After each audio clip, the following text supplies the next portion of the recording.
और यहाँ पर देखिए डेली क्लास आपकी चलती है सुबह 11 बजे। यहाँ पर आर की तैयारी करवाई जा रही है और यहाँ पर जीके जीएस के टॉप 50 प्रश्नों को यहाँ पर लाया जाता है डेली।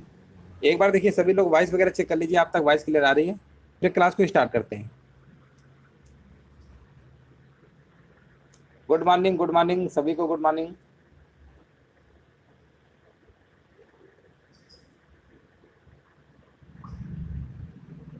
क्लियर है सर, आवाज आ रही है? एक बार चेक कर लीजिए। क्लास स्टार्ट हो चुकी है। हाँ, वीडियो को लाइक शेयर कर दीजिए। चलिए, वॉइस क्लियर आ रही है। चलिए, यहाँ पर देखिए डेली टॉप 50 प्रश्नों की चलती सीरीज। यहाँ पर देखिए क्वेश्चन नंबर, पहला नंबर देखिए आपसे पूछा गया है, भारत में राजनीतिक व्यवस्था के मूलभूत लक्षण हैं। भारत में राजनीतिक व्यवस्था के मूलभूत लक्षण हैं, आपको बताना है।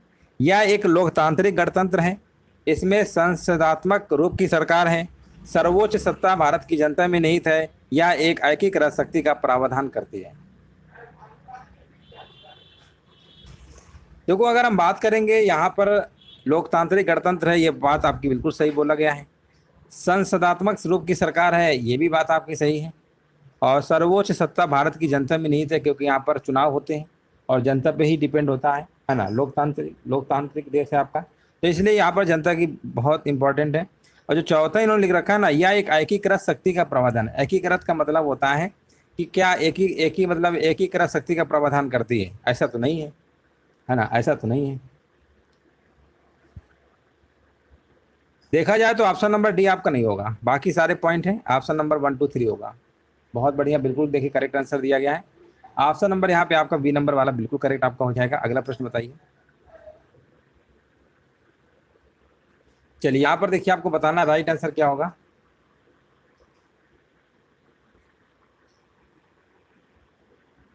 निम्नलिखित में से किसे स्वतंत्र भारत के प्रथम मंत्रिमंडल में शिक्षा विभाग सौंपा गया था? मंत्रिमंडल में शिक्षा विभाग सौंपा गया था, यहाँ पर हमने इसके पहले कराया था, मौलाना अबुल कलाम आजाद। ऑप्शन बी होगा। हाँ बिल्कुल, देखिए करेक्ट आंसर दिया गया है। इनमें से कौन सा राज्यपाल की शक्तियों से संबंधित नहीं है? राज्यपाल की देखिए शक्तियों से संबंधित नहीं है, आपको बताना। 4 ऑप्शन दिए गए हैं, कौन सा नहीं है।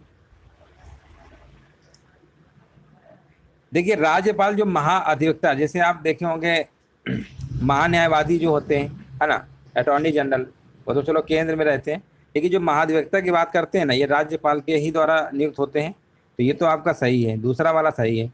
और कौन सा संबंधित नहीं है?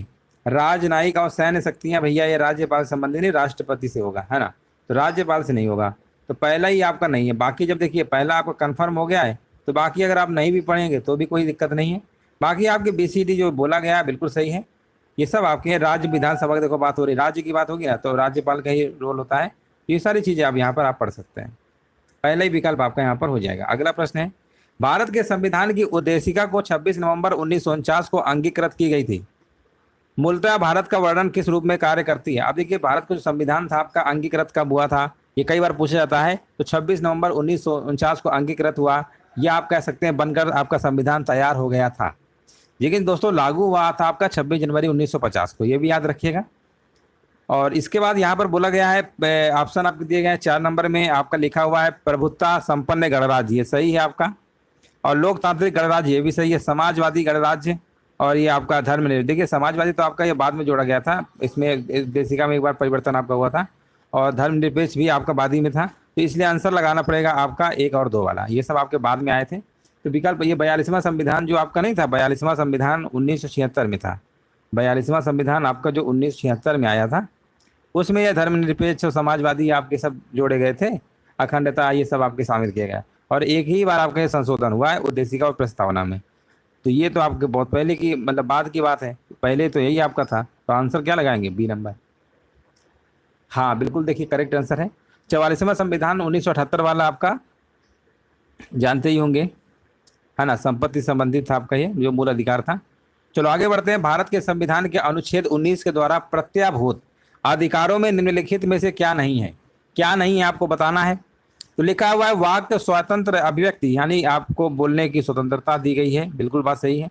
कोई भी वृत्ति करने की, कोई भी का मतलब कुछ भी, ऐसा तो नहीं। तो ऑप्शन नंबर बोला गया है अपनी पसंद के धर्म का पालन, ये तो सही है। संगमों अथवा संघों को बनाने की स्वतंत्रता ये भी दी गई है। बट ये जो लिखा है ना, कोई भी वृत्ति करने का, कोई भी का मतलब आप एक लिमिट जो चीजें बताएगी उन्हीं में करेंगे ना, कोई का मतलब कुछ सभी कुछ आ जाएगा, तो ऐसा थोड़ा है। तो ऑप्शन आपका बी होगा। नहीं नहीं, एक सेकेंड, 5 नंबर है।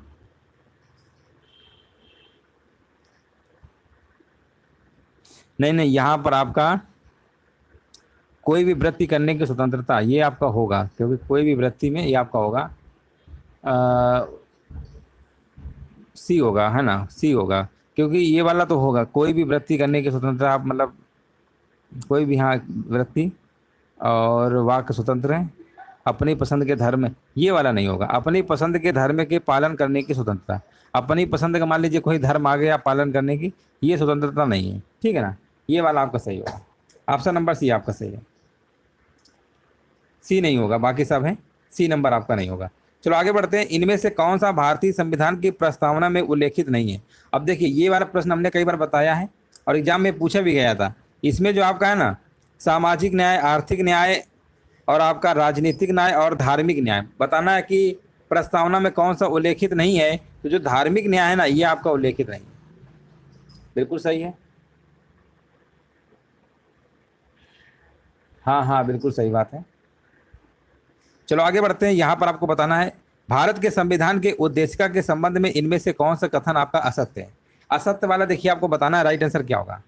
लिखा हुआ पहला विकल्प, उद्देशिका जो है संविधान का एक अंश है, बात सही है, क्योंकि ये जब 42वां संविधान 1976 में संशोधन हुआ तो संविधान का अंश बन गया, ये तो बात सही है। इसे संविधान के उद्देश्य का उल्लेख है, ये भी बात आपकी सही है। 1976 में उद्देशिका में समाजवादी, अभी हमने बताया था 42वां संविधान संशोधन, जब 3 आपके कन्फर्म हो गए हैं तो कन्फर्म है कि आपका चौथा नंबर क्या होगा, राइट। लिखा है ना, पंथ निरपेक्ष शब्द सदैव उद्देशिका, सदैव थोड़ा होता है, तो 42वां संविधान संशोधन के बाद जोड़ा गया, इसलिए आंसर आपका डी होगा। भारत की संसद के बारे में इनमें से कौन सा आपका बताना है क्या सही नहीं दिया गया है? 8 नंबर में बताइए।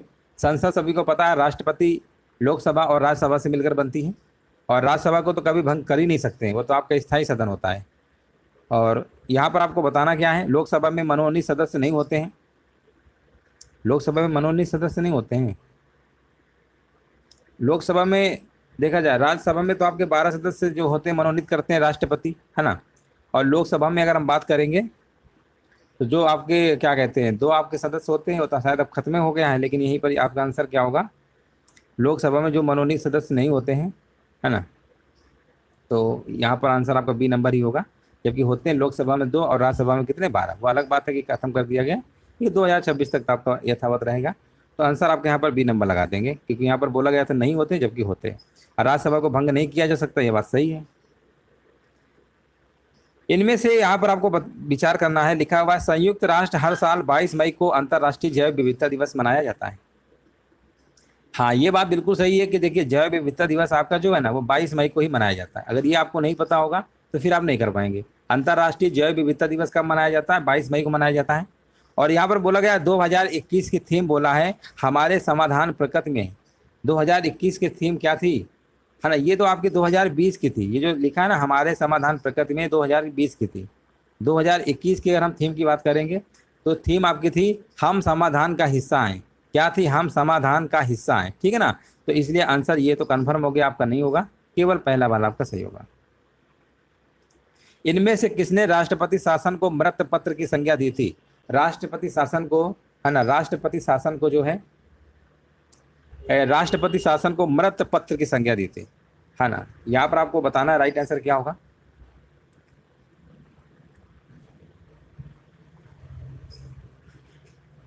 दस नंबर में आपका जवाब क्या होगा बताइए। डॉक्टर भीमराव अम्बेडकर, बिल्कुल सही है। डॉक्टर भीमराव अम्बेडकर ने कहा था मृत पत्र की संज्ञा दी थी।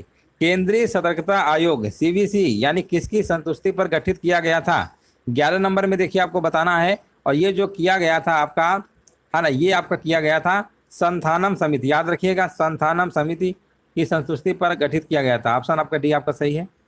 यहाँ पर देखिए आपको बताना है, इनमें से सुमेलित करना है। सुमेलित करना लिखा हुआ है जॉर्डन की व्रत घाटी, और यहाँ पर लिखा है हास्ट पर्वत, ब्रह्मपुत्र घाटी, और जर्मनी का ब्लैक फॉरेस्ट पर्वत, यूरोप का हार्ज पर्वत। इस तरीके से आपको दी गई है। आपको बताना राइट आंसर क्या होगा। अब एक बार प्रश्न कहीं देखे थे, पूछा गया था कि कौन सी नदी भ्रंश घाटी से निकलती है, तो भ्रंश घाटी से याद रखिएगा नर्मदा नदी निकलती है। कौन सी नदी निकलती है? नर्मदा। चलिए 12 नंबर का देखिए, आपको जवाब देना, आंसर यहाँ पर क्या होगा, है ना, नर्मदा जो नदी है आपकी भ्रंश घाटी से निकलती है आपकी। चलिए 12 नंबर का बताइए यहाँ पर क्या होगा। 12 नंबर में आपका आंसर क्या होगा, जार्डन की मृत घाटी आपका यहाँ पर भ्रंश घाटी हो जाएगा। और ब्रह्मपुत्र घाटी की बात करेंगे यहाँ पर रैंप घाटी आपका हो जाएगा। यानी ए का चौथा, बी का तीसरा, ए का चौथा, बी का तीसरा, ऑप्शन नंबर यहाँ पर पहले ही विकल्प आपका सही है। अगला प्रश्न बताइए, इनमें से आपको कथनों पर आपको विचार करना है, आपको जवाब देना है, आंसर यहाँ पर क्या होगा। चलिए 13 नंबर में आपको बताना है, लिखा हुआ है आग्नेय चट्टानों को प्रारंभिक चट्टानें कहा जाता है। आग्नेय चट्टानों को क्या कहते हैं, प्रारंभिक चट्टान कहते हैं। देखिए आग्नेय सेल को प्राथमिक सेल यानी प्राइमरी जो सेल है बिल्कुल कहते हैं, प्राथमिक सेल कहते हैं, बिल्कुल सही है। और इसका जो निर्माण होता है ना पृथ्वी के आंतरिक भाग के मैग्मा और लावा से होता है, इसलिए इसको हम तो बोलते हैं प्राथमिक सेल। आग्नेय सेल को क्या बोलते हैं, प्राथमिक सेल बोलते हैं। ये बात इन्होंने बिल्कुल सही लिखा हुआ है। और अगर हम बात करेंगे प्राथमिक सेल में, देखिए क्या क्या पाया जाता है, लोहा हो गया, निकल हो गया, सीसा, तांबा, जस्ता, मैग्नीज, सोना, प्लेटिनम, ये सब आपका पाया जाता है। और ये चट्टानें आर्थिक रूप से उपयोगी भी मानी जाती हैं। अब आपसे पूछा गया है प्राथमिक सेलों में सोना तथा प्लेटिनम आदि का अभाव होता है ना। अभाव का मतलब ये अभाव मतलब नहीं पाया जाता, जबकि पाया जाता है, तो केवल यहाँ पर पहला लगाएंगे 13 नंबर का ए। 13 नंबर का आपका ए नंबर यहाँ पे राइट आंसर। अभाव लिखा है ना कि अभाव का मतलब होता है ये इसमें नहीं होता, जबकि पाया जाता है, ठीक है ना, इसलिए आपका पहला ही सही है, दूसरा नहीं होगा। यहाँ पर आपको बताना है इनमें से कौन सा अवसादी चट्टानें हैं। अवसादी चट्टानों की अगर हम बात करेंगे क्वेश्चन नंबर 14 नंबर पे, तो 14 नंबर के यहाँ पर जो लिखा हुआ है ना आपका लोयस और कौन सा मोरेन, याद रखिएगा लोयस और मोरेन आपकी क्या है, अवसादी चट्टानें हैं। ऑप्शन आपका यहाँ पर राइट आंसर आपका होगा। स्लेट जो होता है ना, स्लेट ये रूपांतरित या कायांतरित चट्टान है। स्लेट को हम क्या बोलते हैं, कायांतरित भी बोलते हैं और रूपांतरित भी बोलते हैं। चाहे देखिए कायांतरित कहिए या रूपांतरित कहिए, बात एक ही है, कंफ्यूज नहीं होना। स्लेट आपका किस में आता है, रूपांतरित या कायांतरित चट्टान में आता है। यहाँ पर देखिए एक और प्रश्न आपके सामने सुमेलित करना है, 15 नंबर में आपसे पूछा गया है। लैकोलिथ और यहाँ पर बैथोलिथ, फैकोलिथ, लैफोलिथ, ये सब आपके लिखे गए हैं, आपको बताना है, यहाँ पर क्रम बताना है। देखिए लाइकोलिथ जो है ना, ये छत्रक के समान गुंबदाकार होता है। कैसा, छत्रक के समान गुंबदाकार, यानी ए नंबर का जो आपका होगा ना, यहाँ पर आपका दूसरा होगा। बैथोलिथ की बात करेंगे, गुंबदाकार रूप होता है। बैथोलिथ कैसा होता है, गुंबदाकार रूप होता है, यानी बी का पहला, ए का दूसरा, ए का दूसरा, बी का पहला, ऑप्शन जाएगा विकल्प नंबर बी के साथ। 15 नंबर का जिनका भी जवाब आ रहा है ना, फैकोलिथ की अगर हम बात करेंगे, है ना, अगर हम फैकोलिथ की अगर हम बात करेंगे तो यहाँ पर आंसर क्या होगा आपका, हाँ यहाँ पर अगर फैकोलिथ की बात करेंगे तो आपका पर्वतीय स्वरूप, अवनति और अभिनति हो जाएगा। और तस्तरी के आकार का जमाव लैफोलिथ होता है। चलिए क्लियर हो गया, आगे हम बढ़ते हैं।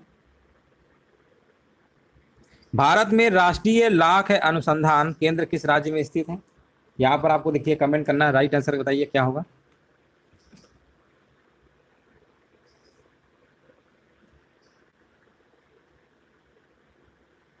भारत में राष्ट्रीय लाख अनुसंधान केंद्र याद रखिएगा झारखंड राज्य में रांची के नामकुम नामक स्थान पर स्थित है। लाख के उत्पादन में झारखंड जो है ना राज्य का अग्रणी स्थान है, प्रथम स्थान कह सकते हैं। ऑप्शन क्या होगा, पहला ही विकल्प आपका होगा झारखंड, मतलब विकल्प नंबर बी होगा। चलिए 17 नंबर बताइए। 17 नंबर में देखिए आपसे पूछा गया है सूर्य के संदर्भ में निम्नलिखित कथनों पर आपको बताना है, राइट आंसर क्या होगा।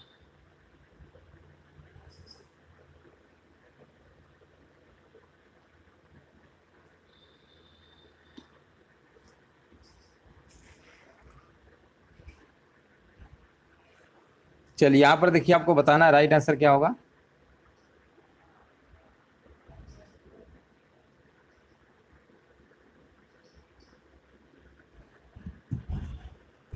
सत्रह नंबर का जवाब आ गया है। सभी के सभी कह रहे हैं कथन सत्य है, बात सही है।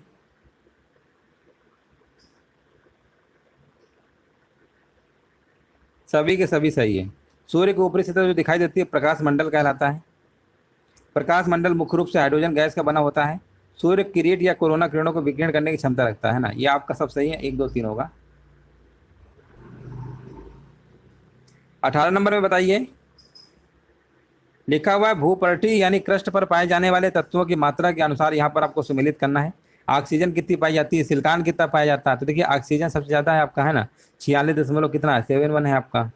इसके बाद सिलिकॉन की बात करेंगे, सिलिकॉन आपका है 27.69% है, और एल्युमिनियम जो आपका है 8.07 है, और लोहा आपका 5.05। आंसर आपका यहाँ पर क्या होगा, बी नंबर होगा 2143। निम्नलिखित कथनों पर देखिए आपको विचार करना है, 19 नंबर में आपको बताना है। अंतर्जात बल पृथ्वी के आंतरिक भागों में उत्पन्न होता है, बहिर्जात बल पृथ्वी की सतह पर उत्पन्न होता है। अब ऐसे बल आप तो सोच ही रहे होंगे, पहली बार का नाम ही सुने हो। अंतर्जात बल पृथ्वी के आंतरिक भागों में, और आप कहेंगे ये तो बात सही है, अंतर्जात होगा तो आंतरिक, अब बहिर्जात होगा तो बाहर, ये तो आपको इसके नाम से ही पता चल रहा है, इसमें कोई दिक्कत नहीं, सतह तो बाहर होगा ना। तो आंसर क्या लगाएंगे, ऑप्शन नंबर सी।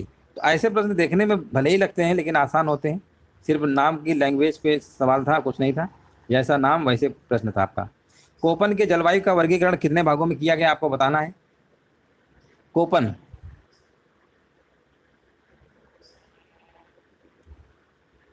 हाँ 5 भागों में, कितने भागों में, कोपेन के जलवायु का वर्गीकरण 5 भागों में विभाजित किया गया है।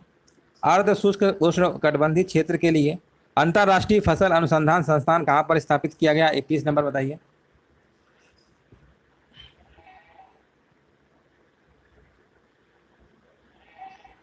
देखिए यहाँ पर अर्ध शुष्क की बात हो रही है, और अर्ध शुष्क उष्णकटिबंधीय की जब हम बात करते हैं तो आंसर आपका यहाँ पर होगा हैदराबाद। हैदराबाद यहाँ पर क्या होगा, बिल्कुल करेक्ट आंसर आपका यहाँ पर होगा हैदराबाद। देख लीजिए जिनका भी जवाब आ रहा है बिल्कुल सही जवाब है,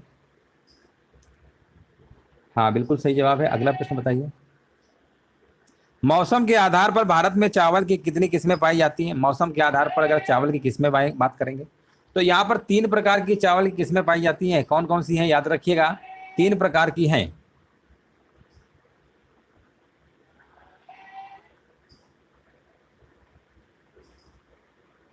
अमन, ओस और बोरो, है ना, अमन, ओस और बोरो, याद रखिएगा, अमन, ओस और बोरो 3 प्रकार की किस्में पाई जाती हैं चावल की।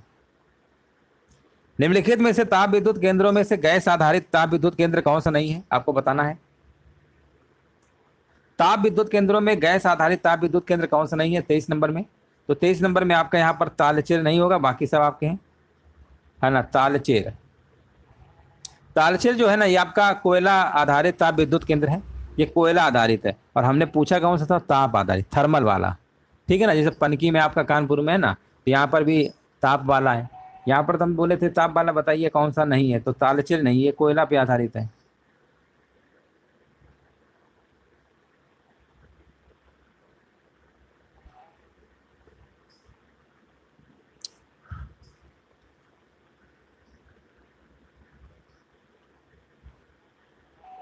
ये सब आपके गैस आधारित है, ठीक है ना। चलो आगे बढ़ते हैं, ये आपका कोयला आधारित है।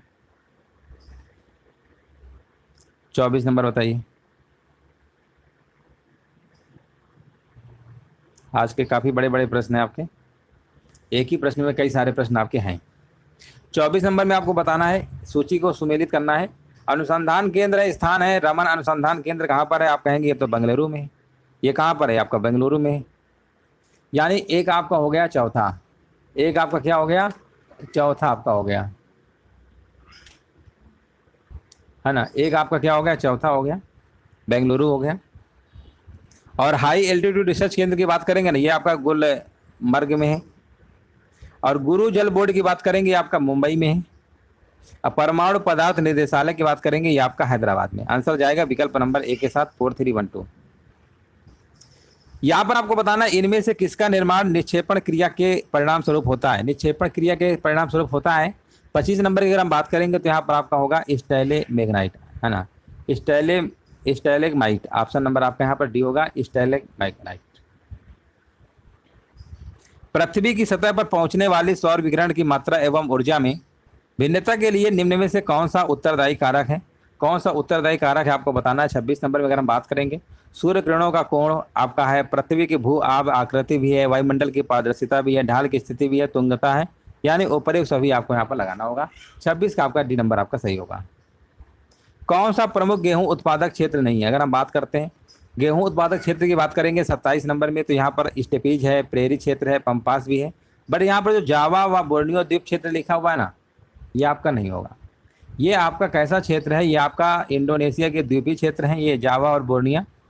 और ये गेहूं के लिए नहीं, ये चावल के लिए। किसके लिए है? चावल के लिए।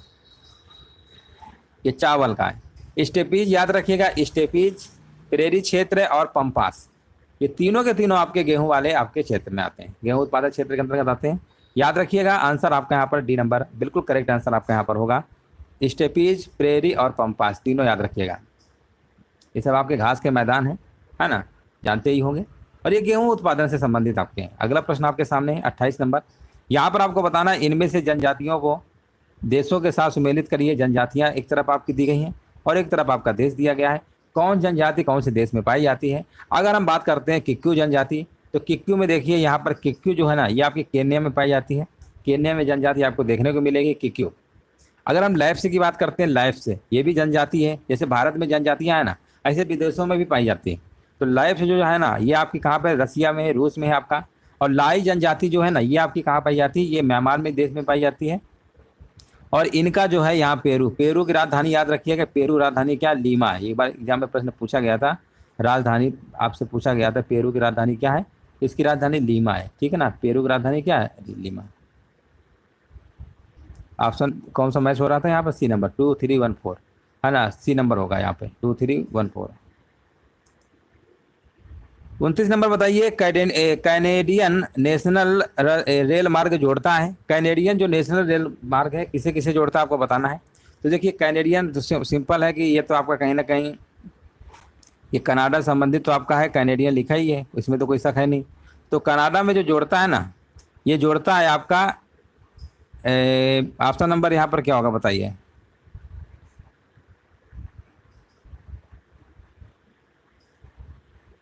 हाँ, ये आपका होगा हैलिफैक्स को प्रिंस रूपर्ट से जोड़ता है, ठीक है ना, रूपर्ट से जोड़ता है। यहाँ पे ऑप्शन नंबर आपका पहले ही आपका सही होगा।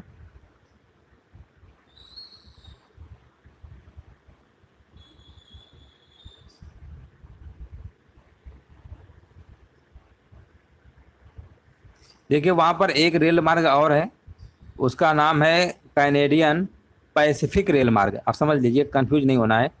एक है आपका एक कैनेडियन नेशनल रेल मार्ग है, एक आपका एक कैनेडियन पैसिफिक रेल मार्ग है। जब हम पैसिफिक रेल मार्ग की बात करते हैं तो वो आपका है सेंट जॉन्स को वैंकूवर से, ठीक है ना। तो ये आपका पैसिफिक वाला पूछेगा तब, लेकिन जब नेशनल वाला पूछेगा तो आपको पहले लगाना है ऑप्शन नंबर हैलिफैक्स। और ये आपसे रेल मार्ग कैनेडियन वाला पूछ लेता है कभी कभी। किन दो झीलों के मध्य सू नहर का निर्माण किया गया है आपको बताना है। किन दो झीलों के मध्य सू नहर का निर्माण किया गया? 30 नंबर। तो ये आपका हो जाएगा सुपीरियर एवं होरन। ऑप्शन नंबर यहाँ पे ए होगा।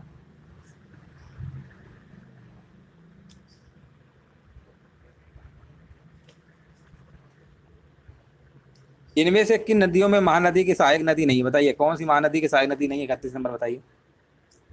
अब आप कहेंगे यहाँ पर तेल नदी, हसदो नदी, एव नदी, ये तो है मूसी नदी जो है ना, ये तो कृष्णा नदी की है। किसकी है? कृष्णा की है। यही नहीं होगा, मूसी नदी कृष्णा नदी की सहायक नदी है।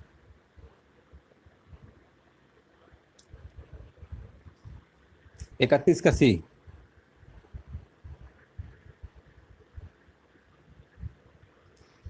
नगर है, नदी है, आपको बताना है आंसर यहाँ पर क्या होगा। चलिए यहाँ पर देखिए आपको बताना है। देखिए चंदूधड़ों के बारे में हमने बहुत बार बताया, मोहनजोदड़ो की बात करें, चंदूधड़ों की बात करें, ये सब आपके सिंधु नदी से संबंधित है। अगर आपको ये अगर याद आ गया कि चंदूधड़ो तो सिंधु नदी किनारे, यानी सी का पहला होगा। और देखिए सी का पहला देखिए और कहीं ऑप्शन में है? केवल एक ही ऑप्शन में है, वो है ऑप्शन नंबर डी में, जहाँ पर आपका सी दिया गया है। हाँ, हैदराबाद बिल्कुल मूसी नदी किनारे, बिल्कुल सही है, मूसी नदी किनारे हैदराबाद शहर है। और यहाँ पर जो चंदूधड़ो लिखा है ये सिंधु नदी है, यहीं से आप आंसर को क्लिक कर सकते हैं। सी नंबर का यहाँ पर पहला होना चाहिए और बाकी ऑप्शन तो आप मिला ही लेंगे। रंगपुर जो है आपका मादर नदी, रंगपुर कहाँ पे? मादर नदी, रंगपुर मादर नदी। और ये आपका कौन सा हो गया? सब हो गए। अच्छा, सुतकांगेडोर, ये आपका दास्क नदी, ऑप्शन नंबर डी होगा। निम्नलिखित कथनों पर आपको विचार करना और नीचे दिए गए कोटों की सहायता से गलत कथन का चयन करना है। लिखा हुआ है तुगलक काल मुस्लिम भारतीय विजारत का स्वर्ण काल कहा जाता था। अलाउद्दीन ने घोड़े दागने के प्रथा को प्रारंभ किया था। बताइए 33 में आपने 2 पॉइंट को पढ़िए और बताइए आंसर क्या होगा। आप कहेंगे अलाउद्दीन ने घोड़े दागने की प्रथा को प्रारंभ किया, ये बात तो सही है। तुगलक काल मुस्लिम भारतीय विजारत का स्वर्ण काल कहा जाता था। ये बात सही है, तो दोनों सही है, तो आंसर क्या लगाएंगे? सी नंबर वाला।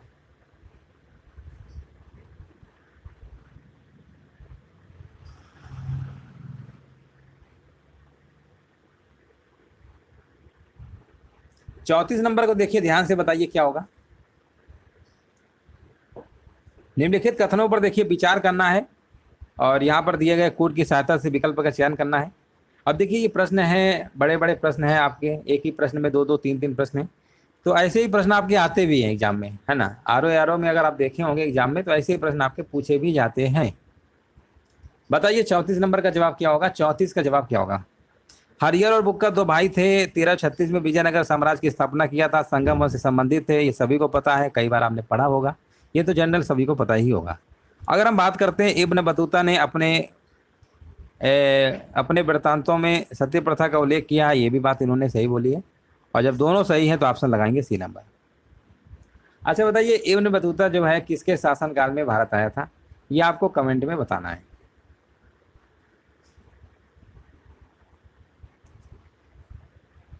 35 नंबर का देखिए आपको जवाब देना है, आंसर बताइए क्या होगा।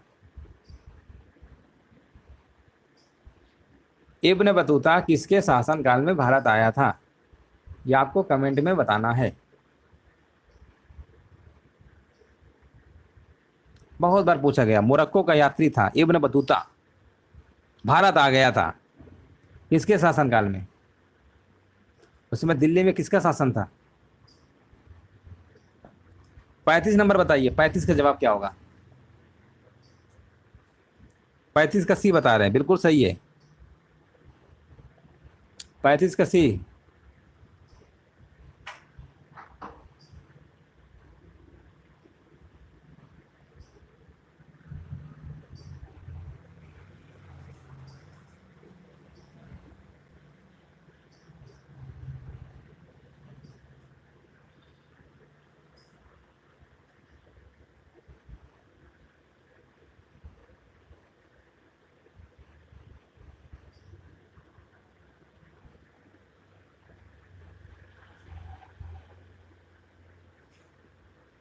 बिल्कुल सही है, 35 का सी होगा।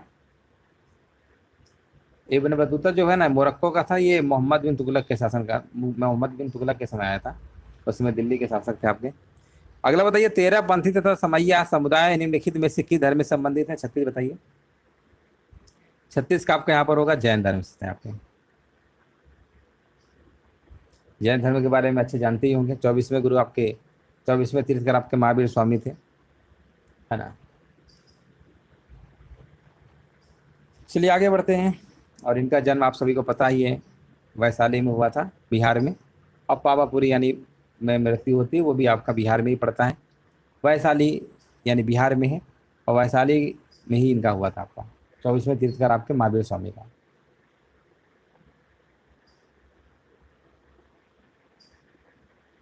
सैंतीस नंबर बताइए, इसका जवाब यहाँ पर क्या होगा? चलिए 37 का कमेंट करिए जल्दी से, क्या होगा? हाँ देखिए, यहाँ पर आपको जो जवाब है ना, यहाँ पर लिखा हुआ है, पहला यहाँ पर आपका लिखा हुआ है, जैन मठों को बसादी कहते हैं। 37 नंबर।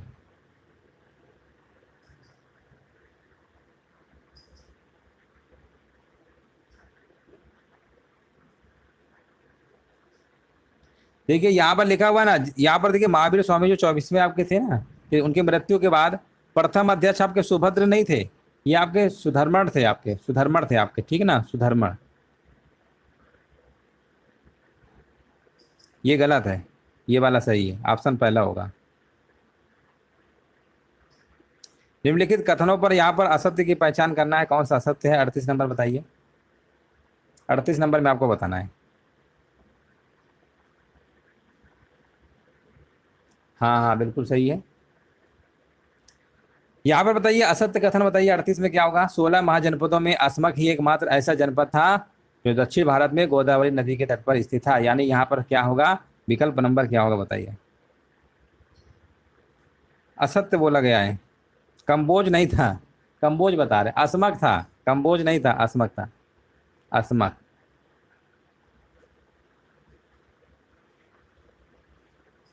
बाकी सब सही थे आपके। चलिए यहाँ पर सुमेलित करना है, एक तरफ आपके शासक, एक तरफ राज्य हैं, अंतयोग है, तुर्मय है, अतिकनी है, मग है, यह शासक हैं। बड़े नाम आपको अजीब लग रहे होंगे, ये भी शासक किए हैं। और राज्य आपको बताना है कौन से राज्य संबंधित है आपके 39 नंबर में। तो देखिए अंतयोग की अगर हम बात करेंगे ना, ये आपके सीरिया संबंधित है, सीरिया से है। तुर्मय की बात करेंगे, ये आपके मिस्र संबंधित हैं। अगर हम अतिकिनी की बात करेंगे, ये आपके मैसिडोनिया से संबंधित हैं।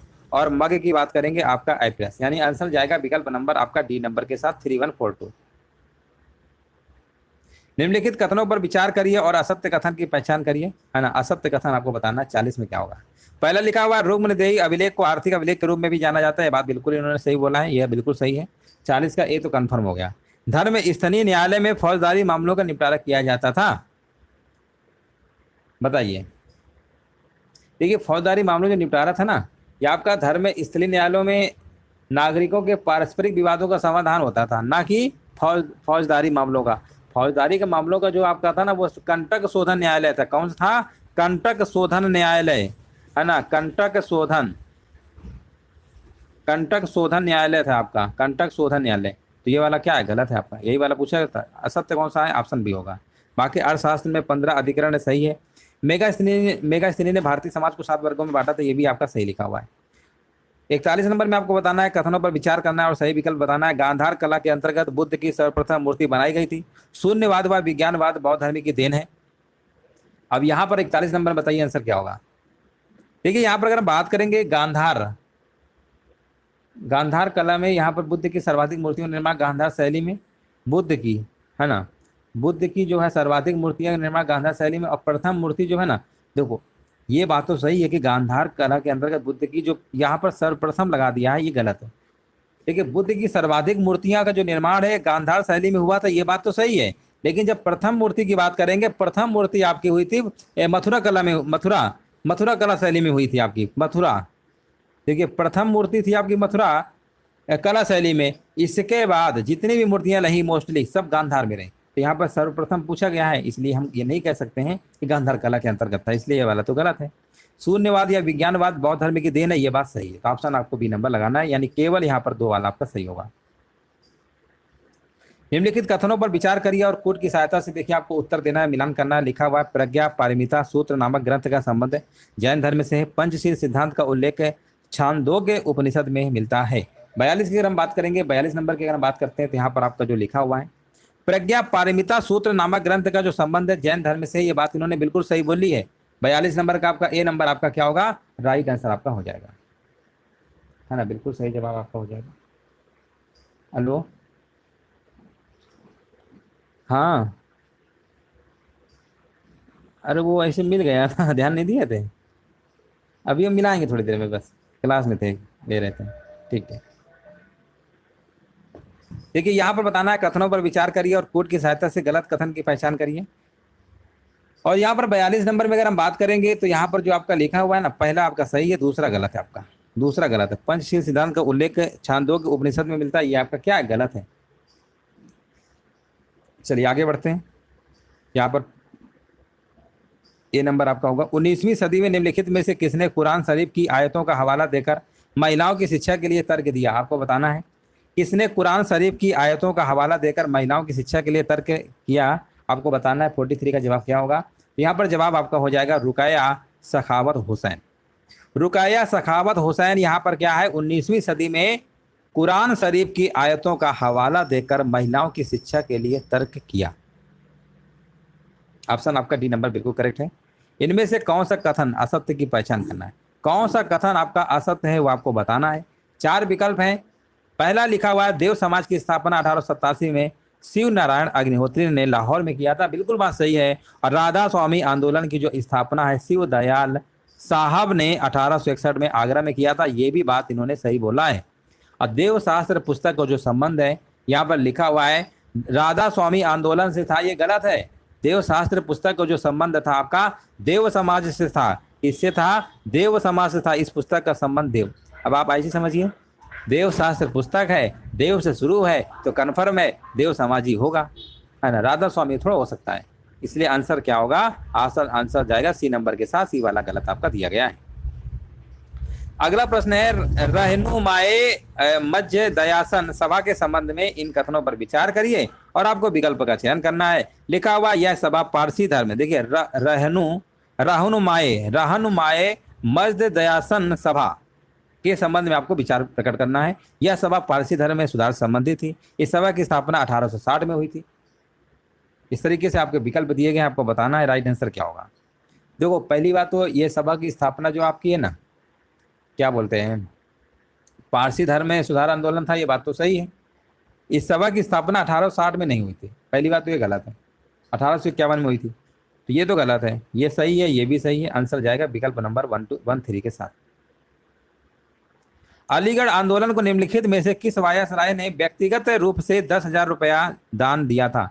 व्यक्तिगत रूप से 10,000 रुपया दान दिया गया। सोचिए उस समय 10,000 रुपये कितनी बड़ी वैल्यू रहती होगी अलीगढ़ आंदोलन में। 10,000 रुपया, आज के टाइम पे 10,000 के तो ज़्यादा कोई वैल्यू नहीं रहेगी, लेकिन उस समय 10,000 रुपया बहुत होता था। सोचिए 10,000 रुपया दान किया था। और 46 का आंसर क्या होगा बताइए? ये आपके थे लॉर्ड नॉर्थ ब्रुक। आंसर क्या होगा? विकल्प नंबर जाएगा सी नंबर के साथ।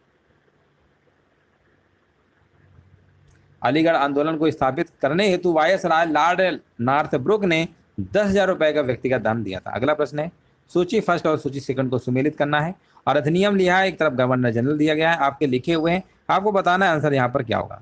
ये प्रश्न बहुत बार पूछा गया है। और हिंदू विधवा पुनर्विवाह अधिनियम 1856 से आपको याद आ गया होगा कि किसके शासनकाल की बात हो रही है। 47 नंबर बताइए। ये आपका था लॉर्ड कैनिंग, ये तो आपने कई बार सुना भी होगा, 1856 लॉर्ड कैनिंग। तो लॉर्ड कैनिंग अगर आपको पता है डी का तीसरा है, तो संयोग से देखिए एक ही ऑप्शन में डी का तीसरा है, बाकी आपको दिमाग ज़्यादा खर्च नहीं करना है। ऑप्शन आपको डी नंबर टिक कर देना है। अगला प्रश्न बताइए। अवध किसान सभा के संबंध में निम्नलिखित कथनों पर विचार करिए और नीचे दिए गए कोटों की सहायता से सही विकल्प का चयन करिए। लिखा हुआ है इसका गठन वर्ष 1918 में अवध में किया गया था। इसके संस्थापकों में गौरी शंकर मिश्र, इंद्र नारायण द्विवेदी और जवाहरलाल नेहरू शामिल थे। क्या ये बात सही है? तो आप कहेंगे ये बात तो जो सेकंड वाली है ये इन्होंने गलत कर दी, इन्होंने गलत कर दी। किसान देखिए यहाँ पर अगर हम बात करेंगे अवध किसान सभा के संबंध में, अवध किसान सभा की स्थापना 1918 में हुई थी, ये बात बिल्कुल सही है। अवध में की गई थी, ये भी बात सही है। अवध लिखा है तो अवध में की गई थी। और एक किसान सभा के संस्थापक थे बाबा रामचंद्र थे। बाबा क्या थे? रामचंद्र थे, बाबा रामचंद्र। और इन्होंने क्या नाम लिख रखा है? गौरी शंकर मिश्र। ये सब आपके क्या है? गलत है। ऑप्शन जाएगा विकल्प नंबर ए के साथ, केवल पहला सही आपका होगा। अवध किसान सभा के संस्थापक फिर से याद रखिएगा बाबा रामचंद्र, बाबा रामचंद्र। 49 नंबर आपके सामने, आपको बताना है, विचार करिए, कूटों की सहायता से विकल्प का चयन करना है, आपको बताना है आंसर क्या हो सकता है। भारत का पहला आधुनिक मजदूर संगठन मद्रास मजदूर संघ था। अब आप कहेंगे 49 नंबर में, ये बात तो सही है, पहला जो आधुनिक मजदूर संगठन था आपका वो मद्रास मजदूर संघ था, ये बात बिल्कुल इन्होंने सही बोली है। और दूसरा लिखा है अखिल भारतीय ट्रेड यूनियन कांग्रेस के प्रथम अध्यक्ष एम.एन. जोशी थे, ये गलत इन्होंने कर दी है ना, ये गलत आपका हो गया। हाँ, यहाँ पर आपके जो अध्यक्ष एम.एन. जोशी लिख रखा है ना, ये आपका गलत है। ये आपके थे क्या? बीपी वाडिया ने बी कल्याण सुंदर के साथ मिलकर किया था, तो ये वाला आपका गलत है। बाकी आपका पहला सही था, केवल पहला वाला लगा दीजिए। और यहाँ पर आपको बताना निम्नलिखित में से कौन एक वायु प्रदूषक से संबंधित है? वायु प्रदूषक से संबंधित नहीं है। वायु प्रदूषक से संबंधित कौन सा नहीं है? आप कहेंगे स्मॉग है, अम्ल वर्षा है, एस्बेस्टोसिस है, लेकिन जो यूट्रोफिकेशन लिखा हुआ है ना, ये आपका जल प्रदूषण से संबंधित है। ये किससे होता है? ये जल प्रदूषण से संबंधित होता है, यूट्रोफिकेशन। याद रखिएगा, यूट्रोफिकेशन आपका जल प्रदूषण से संबंधित है। आंसर लगाएंगे विकल्प नंबर सी को, 50 का सी बिल्कुल सही जवाब है। ऑप्शन नंबर सी आपका बिल्कुल करेक्ट आंसर आपका हो जाएगा। तो इस तरीके से जो आपके टॉप 50 प्रश्नों की जो सीरीज चलती है, सुबह 11 बजे आप कंप्लीट हो चुकी है। क्वेश्चंस का थोड़ा लेवल हाई रहता है, क्योंकि आर में थोड़ा हाई आता भी है। आसान प्रश्न इसमें नहीं रहते हैं, इसलिए एक प्रश्न में 3-3 प्रश्न छिपे रहते हैं। कहने का होता है 50, लेकिन प्रश्न हो जाते हैं काफ़ी। उम्मीद है सेशन अच्छा लगा होगा। सभी को धन्यवाद, सभी को जय हिंद, सभी को वंदे।